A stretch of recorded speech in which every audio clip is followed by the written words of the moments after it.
I want to ask you something about the ventilator real quick. Is the reason once you're on a ventilator, is the issue that it basically breathes for you, and then when you pull the person off, their lungs won't start up again? Is that the layman's understanding of why the ventilator is so dangerous? No, it's a little more complicated. So, like oxygen itself at high concentrations can damage your lungs. Okay. Damage your and so it's a and then the pressure that you put it on can also damage your lungs, and the length of time, if you're on it for a very long time, can damage your lungs, like the alveoli of your lungs. So it's a balance, right? You need to make sure that people who are not getting oxygen get oxygen, so that they have their normal respiratory function work. Um, but at the same time, if you are pushing this mechanical ventilation, you risk harming the lungs of the patients. So basically, they OD. It's Yeah, kind of I mean, it's overdose. Libby's comment is right. You can blow out the lungs very easily. Yeah, and so they were very, very aggressive in the ventilator protocols early on, out of line with the normal ventilator protocols for ARDS, and that killed people. You're at Stanford, an economist and an MD. You're working there. You run that study in Santa Clara County, and when you first started talking about your findings, and if you could mention them here, did you have any idea that they would be controversial? I thought, okay, so let me just give the context for this, Sevan. Please. So it was just like March of 2020.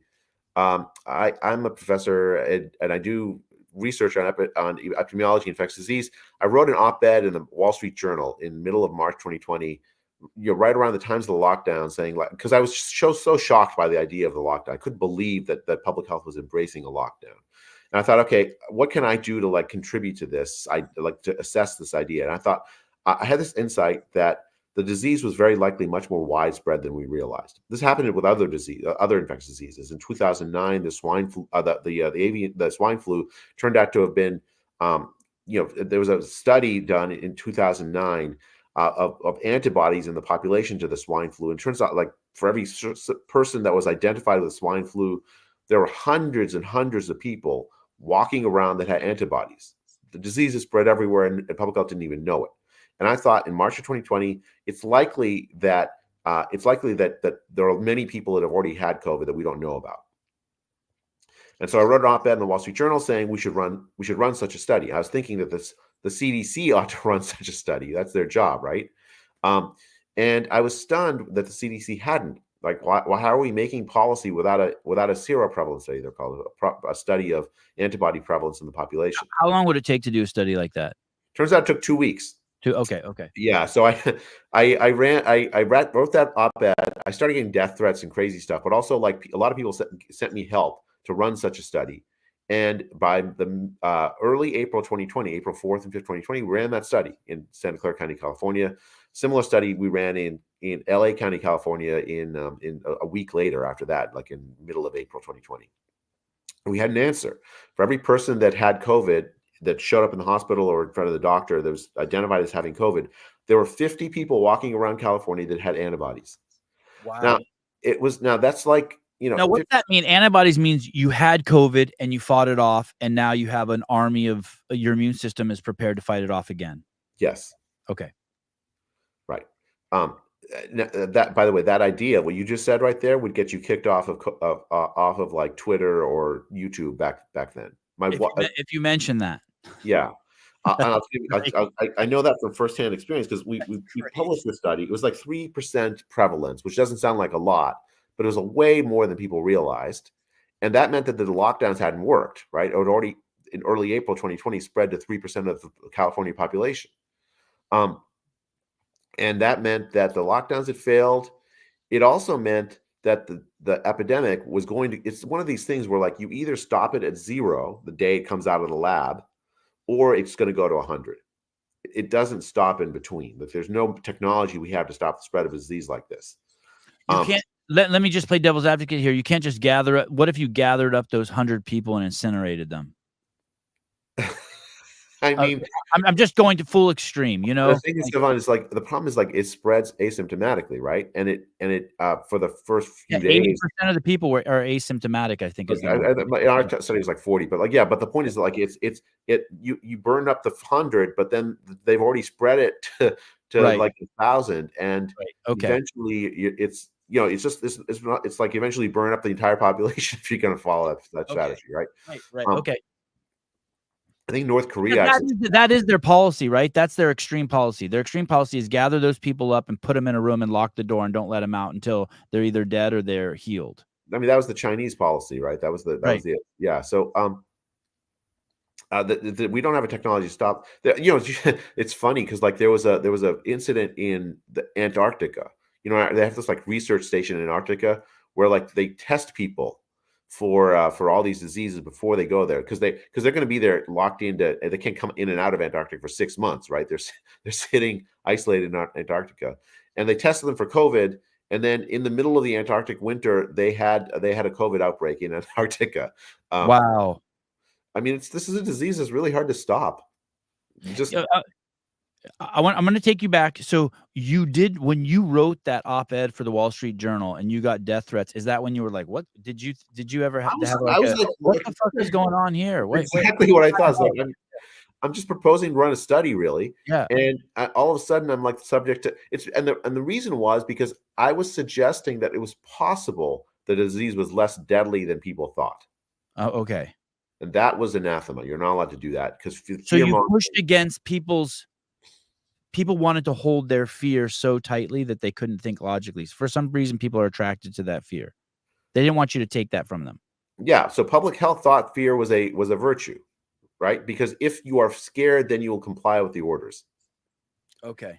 And then they pushed into this like primal fear of infectious diseases, this clean and unclean distinction. The public health authorities wittingly and unwittingly decided that was a virtue. So I read this op-ed, and the crazy thing was the attacks, the crazy attacks on me.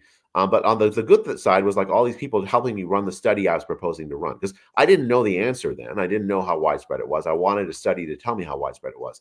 And so like we ran the study. We find 3% of the population of Santa Clara County, 4% of LA County already had COVID. And we published the study, and that led to me almost getting fired.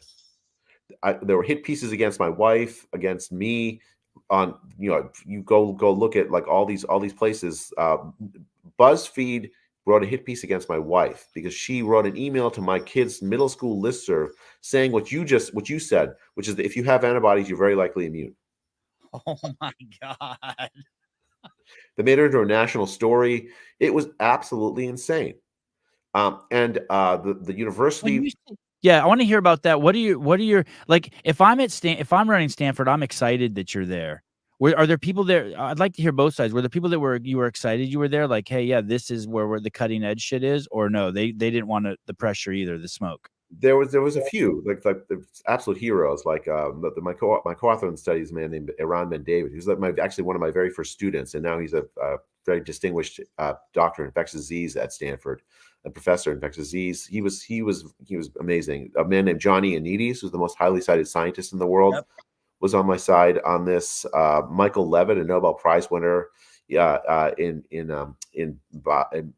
medicine and biology, was on my side in this. There were a number of really, really great people, but the Stanford bureaucracy, the Stanford president, the dean of the medical school, all of them, they essentially decided I was an enemy, even though I'd been teaching at Stanford for 25 years as a Why? professor. Because donors would be upset that there was some. Is it come down to donors at the end of the day? Like a donor would call them and be like, "Hey, man, we need these lockdowns, and I'm not going to give money to the school if you keep this guy here who's trying to go against the narrative, the CNN narrative." I don't really know the full set of motivations. I think it's a complicated set of. I do think money was partly involved, but not necessarily just donors. Like there's some element of professional jealousy. There's some element of like, we're saying things that are contradicting the public health priorities or orders. I was saying like we're discovering things through our scientific studies there were all kinds of like nonsense. And then like BuzzFeed wrote an article falsely alleging a conflict of interest in the study. Falsely alleging okay, so just it was a fact that the founder of JetBlue, an airline, had donated $5,000 for the study after the study was done to Stanford, not to me. I saw Wiki tries to nail you for this too. I saw, yeah, but they don't say why it's a conflict of interest. It wasn't a conflict of interest. We had lots of small dollar donors give money to Stanford, and the Stanford policy is you have to declare that you have this gift fund that's funded by lots and lots of small dollar donors. You're not allowed to say who the small dollar donors are. The Stanford policy. If the gift is to Stanford, not to me. If it's to me, I have to declare who it is, right? So, but the gifts are to Stanford, and one of the gifts was $5,000 from the founder of JetBlue. We ran the study for about $100,000. It was a very, very cheap study. Normally, if the CDC runs a study, it'll cost them $1 million. It'll take them 6 months. In fact, that's exactly what happened. So like for us to run this study, there was no. We just reported the results we found. Like I gained no money from the result of the study. What I gained was grief. Stanford conducts, but they called it a fact finding. It felt like an inquisition. And I thought I was going to lose my job. Like I was anxious. I was like, what's the angle on it? Why would this particular donor, I'm assuming people donate every day to Stanford. Why this particular donor was for this cause was frowned upon?